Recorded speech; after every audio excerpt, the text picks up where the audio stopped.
Livestock News, brought to you by Santa Fe Trail Meats in Overbrook, or visit us online at sftmeats.com.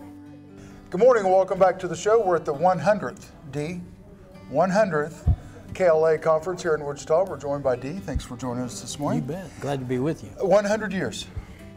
That's a long time. Well, think about that.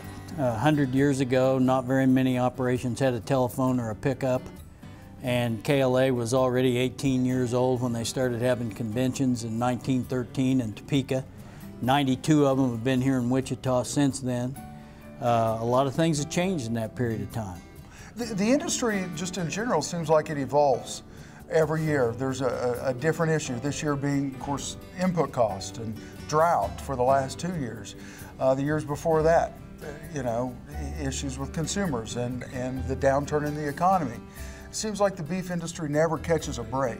You know, the beef industry is populated by really, really tough people, very resilient type, mentally mindset people, and tough times don't last, but tough people do last. And that's the kind of the DNA of the KLA membership in the beef industry, beef and dairy industry. One of the things that we have to remember, this is not the first drought we've ever been through. It's not the last one. It's going to happen again. We deal with adversity every day in this business. And it's just refreshing to see the kind of resilience that these people have and the kind of progressive attitudes that they display when they come to these meetings as well. And what's funny is I've been down on the showroom or show floor today and had lunch and got to talk to a couple of guys, and believe it or not, this is their livelihood. I mean, consumers who watch the show or go to the meat market and buy beef, they don't understand what's behind that. And the producers behind that are guys who talk about cows all the time. They do, and they love it. And the other thing that eludes a lot of non-agricultural people is how farmers and ranchers are really the environmentalists, the original environmentalists. They think about how to protect the air and the water and the land and the animals every single day that they go to work, because their whole livelihood depends on that. And so this is not only a business, it's also a way of life, and they're really proud of what they do. And so if they can make a little money at it and survive at the same time, then it's doubly fun for them. Well, again, the guys that I were sitting at the table talking to were talking about nutritionists who had given a speech this morning talking about hamburgers and talking about the implications that it will have on the industry just in general. So. Over half of our beef supply is sold as hamburger. And so it's really an important product. It's consumer friendly. We've seen some really great advances, and we now have premium hamburger products. Certified Angus beef has pioneered that. And one of the big things that's happened in this business in the last 25 years is the advent of the $1 per head beef checkoff that all these producers pay every time they sell animals. That allows us to do consumer research.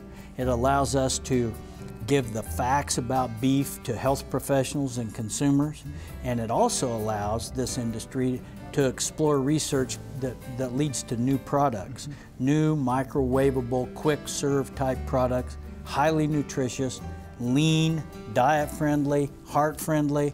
That's a big change from when I started back in the mid-70s. Well, we need to take a quick break if that's all right. I'm going to keep you around when I come back. Let's talk about the new generation of cattlemen coming into the industry. You're watching Ag AM in Kansas, and we'll see you in just a minute.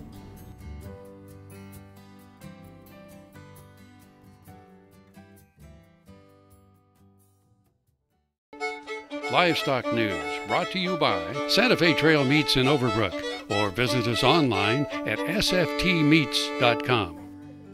Thanks for staying with us, Dee. Thank you for staying with us.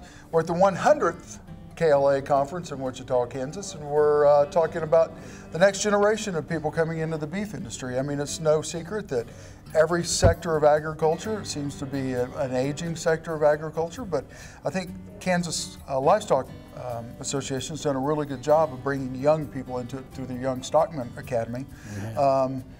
Without that academy, what would be the industry like? Well, if we hadn't begun about 25 years ago bringing in young people and leadership programs, getting them acquainted with the association and kind of the business side of the industry, the issues side of the industry, there'd probably be more of these people here have haircuts like mine by now. It has rejuvenated our association on a continuous rotating basis. We're proud of the legacy we have. We're proud of the kinds of philosophies and principles that our members have developed. We have a lot of reverence for the traditions of the past in this industry, but we also and not only that, but just the state in general, the beef industry in the state in general. Yeah. It's large. Agriculture is the largest industry in Kansas, and the beef industry is the largest part of agriculture. Bringing in, we're the wheat state. We like that, but the beef industry brings in about 5 times more dollars into the Kansas economy than the wheat industry does. So we really ought to be called the beef state, perhaps. Right. But with all the great history we have and the reverence we have for that set of traditions, we also have a progressive attitude where we embrace the future and we're adaptable to the evolutionary changes that just have to take place if we're going to keep this industry healthy and keep beef at the center of the consumer's plate. Well, not only that, but you probably have one of the best universities as far as beef teaching goes. Kansas State University, right in the smack dab middle of the state. Got a lot of young people who are going into animal sciences and things like that, coming back to the farm and really ensuring that their legacy, their family's legacy, continues in the industry. Kansas State's first land-grant university in the United States. We're very proud. I'm proud to be an alum. You've got a Power Cat sticker on your shirt. We're winning football games. Most of the people here are K-State affiliated. Most of them are alums. If you cut a KLA member, he's going to bleed purple. Right. Well, real quick in the last minute and a half we have together here, the next 100 years. It's probably not hard to think of the next 100 years, or at least the next 25 years. How do you think KLA will change and impact the state?